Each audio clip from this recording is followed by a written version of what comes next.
ถนนของประเทศไทยทำไมคนไทยถึงลงเองทุกคนเมื่อนี้เป็น EP ที่2ก็แล้วกันทุกคนยิ่งได้เห็นเส้นทางต่อไปนี้หรือว่ามอเตอร์เวย์สายต่อไปนี้ทุกคนเห็นแล้วก็คงจะลองโอ้ my god นี่คือภาพมุมสูงทุกคนล่าสุดที่ว่ามีการอัปเดตใหม่นะกำลังเฮ็ดให้หลายคนสับสนกับการขึ้นมอเตอร์เวย์M81ของประเทศไทยทุกคนและล่าสุดนี่คือคำตอบอีกเต็มคลิปหนึ่งทุกคนอยากจะให้ FC ทุกคนได้เบิ่งไปกับซองของคุณพิมพ์นะว่าทำไมคนไทยถึงว่าลงถนนอยู่ที่บ้านของตัวเองทุกคนทั้งที่ว่าใส่ Google Map นะในการช่วยนำทางทุกคนแต่ว่าก็ยังGoogle Map ก็ยังพาลงคือเก่าทุกคนถ้าว่าทุกคนอยากจะเห็นแล้วข้อกำลังใจเลยทุกคนช่วยกดไลค์กดแชร์ Subscribe แล้วก็เบิ่งโฆษณาช่องคุณพิมพ์เลยทุกคนช่วยกดติดตามเลยเด้อขอบคุณหลายๆทุกคนมาบ่พิมพ์ก็พร้อมแล้วทุกคนเดี๋ยวมื้อนี้เฮาไปเบิ่งอีกเติมคำตอบจากคลิปนี้ทุกคนว่าทำไมคนไทยถึงว่าลงทางเองอยู่ที่บ้านของตัวเองทุกคนไปกันเลยเริ่มจากสายแรกทุกคนสับสนวุ่นวายแน่นอนกับคลิปนี้นี่คือมอเตอร์เวย์สายหลักของเมืองไทยตึมเส้นหนึ่งนะทุกคนทำให้พี่น้องชาวไทยหลายคนก็ต้องโอ้โหมันต้องลงจริงๆเลยทุกคนขนาดว่าเบิ่งจากภาพมุมสูงแล้วก็รู้สึกว่ามันมีหลายเส้นหลายสายซะเหลือเกินทุกคนวันนี้บ่พิมพ์ก็พยายามให้เห็นหลายๆจุดนะพี่ว่าเป็นเส้นทางของประเทศไทยทุกคนกับมอเตอร์เวย์สายต่างๆแล้วก็มีทั้งทางด่วนถนนยกระดับนี่ทุกคนมันซับซ้อนกันนี่แหละเห็นหลายคนลงนะบางคนก็ขึ้นจากด้านล่างไปด้านบนทั้งที่ว่าบ่อยากไปด้านบนนะทุกคนเพราะว่าใส่ Google Map ก็ยังสับสนแทนเลยทุกคนนี่นี่ก็เป็นน่าจะเป็นด่านเก็บเงินนะทุกคนขึ้นมอเตอร์เวย์ขึ้นทางด่วนพี่น้องพอได้เห็นอีกตึมคลิปนี้ก็ยิ่งชัดเจนนะพี่น้องชาวไทยที่ว่าลงทางกันเองอันนี้เป็นเพียงแค่จุดหนึ่งที่ว่าอยู่ต่างจังหวัดนะทุกคนเป็นจุดหนึ่งที่ว่าอยู่ต่างจังหวัดเดียวทุกคนจะได้เห็นอยู่ในกรุงเทพภาพล่าสุดกันเลยนี่กันหยับไกลเข้ามาแล้วคนโอ้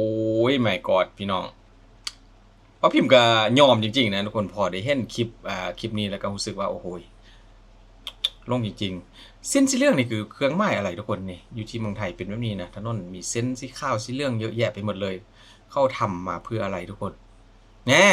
เข้ามากันแล้วทุกคนในกรุงเทพมหานครนี่หลายคนดูก็คงจะต้องแบบเงียงหัวดูนะทุกคนเพราะว่า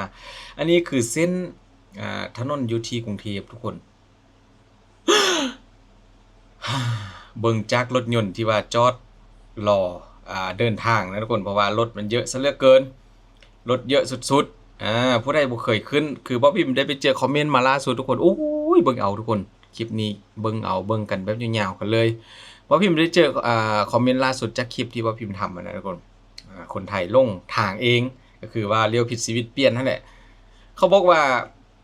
ขนาดว่าตัวเองอยู่ในกรุงเทพแล้วก็เดินทางผ่านจุดนี้ประจำทุกคนพอก็ได้ขึ้นมามอเตอร์เวย์ M81 เชื่อบอกว่ามีหลายคนลงกันเลยให้ทุกคนย้อนกลับไปดูอ่านคอมเมนต์คลิปล่าสุดของมาพิมพ์ก็ได้คนที่ว่าพิมพ์ทำเกี่ยวกับถนนของเมืองไทยมอเตอร์เวย์ M8 นะทุกคนเลี้ยวผิดชีวิตเปลี่ยนจริงๆทุกคนก็บอกว่าเปลี่ยนจริงๆเพราะว่ายังบางคนก็บ่ทันได้อ่านป้ายบางคนก็รอดูแค่ Google Map นะทุกคน Google Map ก็พาลงบางคนก็บ่เคยขึ้นยิ่งลงกันใหญ่ทุกคนมาเบิ่งมุมสูงทุกคนนี่ก็เป็นภาพตึมอีกภาพหนึ่งทุกคนที่ว่างดงามหลายพันหมอกควันตอนเช้านะทุกคนก็คืออันนี้เป็นมอเตอร์เวย์ M6 บอกนะอยู่ที่เขื่อนลำตะคองเนี่ยประมาณนี้แหละเป็นภาพมุมสูงทุกคนมาสลับเข้ามาในกรุงเทพอีกตึมคลิปหนึ่งทุกคนตัวนี้เขาเรียกทางด่วนใช่ไหมทุกคนหรือว่าเป็นมอเตอร์เวย์คือกันนี่มันจะมีด่านเก็บเงินขนาดใหญ่นะคนรถกระรอท่าเก็บเงินเก็บตังค์กันเลยโอ้ยบอพิมพ์ไปเห็นคงจะร้องไห้นะคนถ้าว่าปิดแบบนี้ มันค่อนข้างที่จะคนเยอะนะทุกคนแล้วก็รถเยอะโมโหว่าจะไปทางไหนทำยังไงนี่ไล่แหงรถจุดนี้ก็ถือว่าสร้างปรากฏการณ์ที่ว่าเฮ็ดให้รถของไล่คนลงกับเส้นทางทุกคนถ้าจะเว้าถึงความสวยงามก็ถือว่าสุดยอดแล้วนะเรื่องของถนนของเมืองไทยเจริญทันสมัย แต่ว่าอีกตึมสิ่งหนึ่งที่หลายคนเจอตอนนี้กับมอเตอร์เวย์สายใหม่ที่กำลังจะเกิดขึ้นบอกเลยว่ามีหลายแฮงที่กำลังก่อสร้างตอนยังบ่ทันแล้วเสร็จทุกคนบ่พิมพ์ก็เชื่อว่าถ้าว่าอีกตึมหลายๆสายสร้างเสร็จนี้อนาคตหลายคนก็มีสิทธิ์ที่จะลงทางกันอย่างแน่นอน กับมอเตอร์เวย์สายใหม่ๆทุกคนถ้าว่าอยู่ต่างจังหวัดเด็กกำลังเร่งสร้างนะทุกคนแล้วก็อยู่ชานเมืองอยู่ใกล้ๆกรุงเทพที่ว่าพิมพ์ไปเจอคลิปมาเยอะแยะมากมายกันเลยทุกคน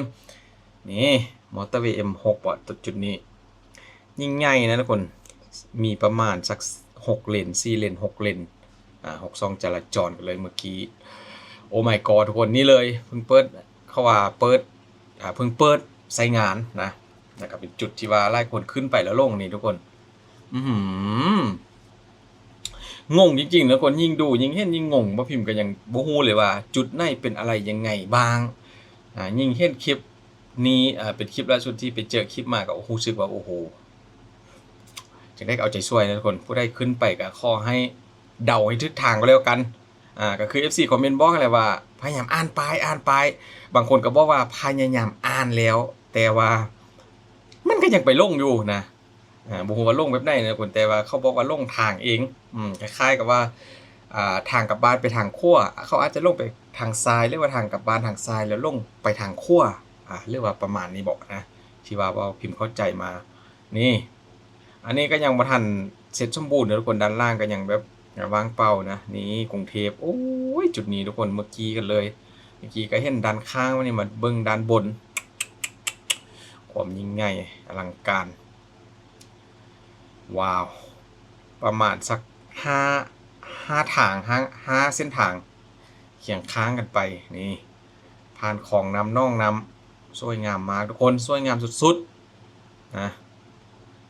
มีผู้ใดไปลงทางกันอีกตึมครั้งไหมทุกคนคอมเมนต์กันมาได้ถ้าว่ามาเจอคลิปของคุณพิมพ์ล่าสุดนะที่ได้เบิ่งกันอยู่ตอนนี้ได้ดูกันตอนนี้ทุกคนนี่มอเตอร์เวย์ไทยแลนด์โอ้ my god ยิ่งใหญ่อลังการงานสร้าง ต่อไปก็บ่พิมพ์ได้เห็นข่าวว่าอาจจะมีการเริ่มแก้ไขนะคนกับเส้นทางที่ว่ามีหลายคนลงเพราะว่าตอนนี้ก็กำลังมีการแก้ไขเรื่องของปลายแล้วก็ตัวอักษรลูกศรที่ว่า4บอกทางมีประมาณนี้แหละกำลังว่าจะมีการแก้ไขอยู่เพราะฉะนั้นก็อยากให้ทุกคนสังเกตเบิ่งลูกศรหรือว่าปลายเขียนบอกทางนะทุกคนตามที่บ่พิมพ์ได้ไปเห็นข่าวมาล่าสุดนะตอนนี้ก็แก้ไขอยู่รอท่าเบิ่งว่าต่อไปยังจะมีคนลงหรือบ่เพราะว่าหลายคนก็คือว่านะคนขับรถยนต์ก็เปิดแต่ Google Map บางคนก็นี่มาดูอีกตึมจุดนึงทุกคนนี่คืออยู่ต่างจังหวัดนะโอ้โหถ่ายมุมสูงทุกคนต่างจังหวัดของเมืองไทยยังเจริญขนาดนี้เจริญสุดๆกันเลยพูนพี่น้องนี่ถนนต่างจังหวัดของเมืองไทยนะมอเตอร์เวย์ของไทยแลนด์ยิ่งใหญ่อลังการขนาดว่ามีบ้านเรือนประชาชนก็ยังแบบเป็นถนนที่ว่าสร้างโคตรใหญ่โคตรมหึมากันเลยทุกคนพี่น้องได้แต่คิดได้แต่ดูได้แต่เบิ่งนะเมื่อไหร่บ้านของว่าพิมพ์จะมีแบบนี้สักทีก็รอท่าเบิ่งว่าชาตินี้สิได้ใช้หรือบ่ทุกคนเป็นได้กันได้บ่ได้ลงล่าสุดก็คอมเมนต์กันมานะต่อไปนี้ก็เดี๋ยวก็จะมีการแก้ไขแล้วก็คงจะบ่มีให้ลงแล้วแหละเพราะว่าผ่านมาหลายคนคือว่าพิมพ์บอกแหละไปดู Google Map จนเกินไปก็ลงทางไปตาม Google Map นะทุกคนจะได้ก็ข้อให้พยายามอ่านป้ายตามที่ว่าพิมพ์ได้ไปอ่านไปดูข่าวมาแล้วก็อ่านคอมเมนต์มาอ่านป้ายบอกทางเยอะๆแล้วก็ดูลูกศรนะจึงจะบ่ได้ลงกันประมาณนี้ทุกคนขอบคุณหลายๆทุกคนที่ว่าอยู่กับคุณพิมพ์นะแล้วก็ช่วยกดติดตามกดไลค์กดแชร์อีกครั้งนึงทุกคนขอบคุณจริงๆทุกคนฝากไว้ในอ้อมกอดของพี่น้องชาวไทยด้วยกับการทำคลิปของซ่องคุณพิมพ์ทุกคนขอบคุณหลายๆ